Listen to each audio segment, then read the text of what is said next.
Assalamualaikum. Kembali lagi di channel Bukan YouTuber Besar, channel yang bahas tentang dunia YouTuber pemula. Oke teman-teman, di video kali ini kita akan bahas beberapa pertanyaan dari penonton ya. Langsung saja kita ke pertanyaan yang pertama. Ini ada dari akun @ibnual_askolani2577. Pertanyaannya, Bang, ada satu video short aku yang ditonton 200.000. Tapi yang nambah di tayangan short itu cuma 50.000 aja. Dan video itu terus nambah hampir 600.000, tapi nggak nambah di tayangan short yang valid. Itu kenapa ya Bang? Padahal untuk nambah views kan ngaruh juga itu. Nah, jadi ini video shortnya itu mendapatkan viewsnya nambah terus, tapi di penayangan short yang valid itu tidak bertambah. Itu kenapa? Jadi ada beberapa penyebabnya teman-teman. Yang pertama, itu karena persentase yang menonton dibandingkan yang melewati itu lebih kecil ya. Jadi penayangan yang tak dilewati itu menjadi turun. Jadi jumlahnya tidak sama dengan total views yang didapat di video short tersebut. Itu yang pertama. Kemudian yang kedua, itu karena adanya filter spam dari YouTube. Penonton yang berasal dari akun-akun atau channel yang melakukan spam itu tidak akan dihitung alias dihapus oleh YouTube. Jadi tidak akan masuk di penayangan short yang valid. Kemudian yang ketiga itu karena adanya delay data.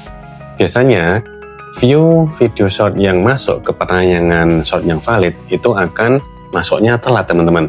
Jadi ada delay data. Biasanya itu bisa sampai 7 hari baru datanya masuk. Jadi untuk penayangan short yang valid itu yang dihitung adalah penayangan tak dilewati, kemudian yang sudah difilter spam, kemudian juga karena adanya delay data.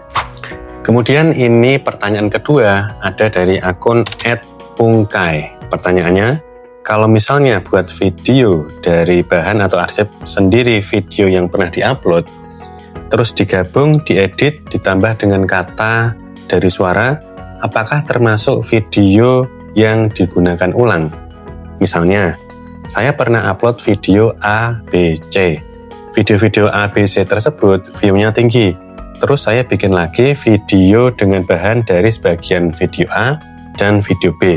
Plus diedit, dikasih audio dari kata, ditambah kata, dan lain-lain. Apakah itu bisa dikategorikan video yang digunakan ulang? Nah, kalau seperti itu, kalau mengambil dari video yang sebelumnya sudah diupload, tapi dilakukan editing, dilakukan kreasi yang baru, itu seharusnya ya tidak dikategorikan sebagai konten yang digunakan ulang. Tapi biasanya YouTube itu akan mendeteksi video tersebut sebagai konten yang digunakan ulang. Ketika kita nantinya sudah monetisasi, dan kita mengupload atau membuat video yang seperti itu YouTube bisa saja mengklaim konten tersebut adalah konten yang digunakan ulang. Tapi tenang, kalau kita sudah melakukan editing sebelumnya, kita sudah berkreasi menambahkan hal-hal yang baru, kalau nanti ada klaim dari YouTube seperti itu, kita bisa mengajukan banding. Kita bisa tunjukkan kepada tim YouTube bahwa kita sudah melakukan editing terhadap video yang pernah diupload sebelumnya. Kemudian ini ada pertanyaan dari akun @mesteu_stripteu. Jadi pertanyaannya gini teman-teman. Bang, apakah boleh posting video tapi videonya tulisannya bahasa Indonesia, tapi target penontonnya luar negeri? Apakah boleh Bang? Apa harus video tulisan bahasa Inggris lagi? Mohon jawab Bang. Jadi kalau teman-teman videonya targetnya penonton luar negeri, kalau tulisan videonya itu bahasa Indonesia, ya nggak nyambung teman-teman.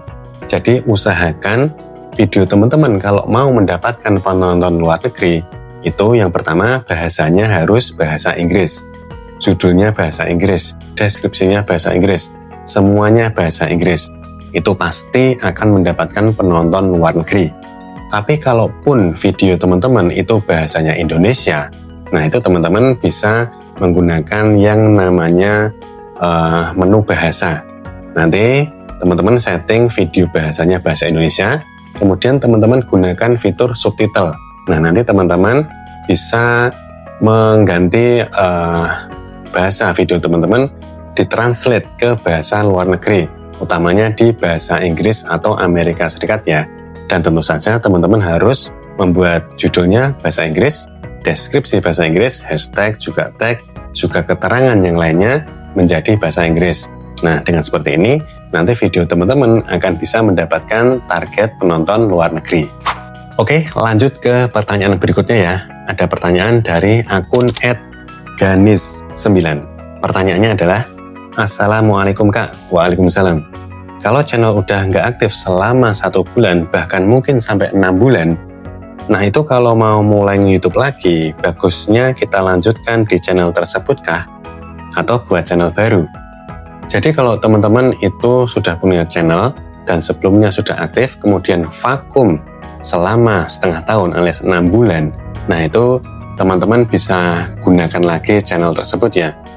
Kalaupun teman-teman mau membuat tema baru, itu juga nggak masalah, karena dalam waktu 6 bulan tersebut seharusnya sistem rekomendasi atau algoritma itu sudah berhenti ya.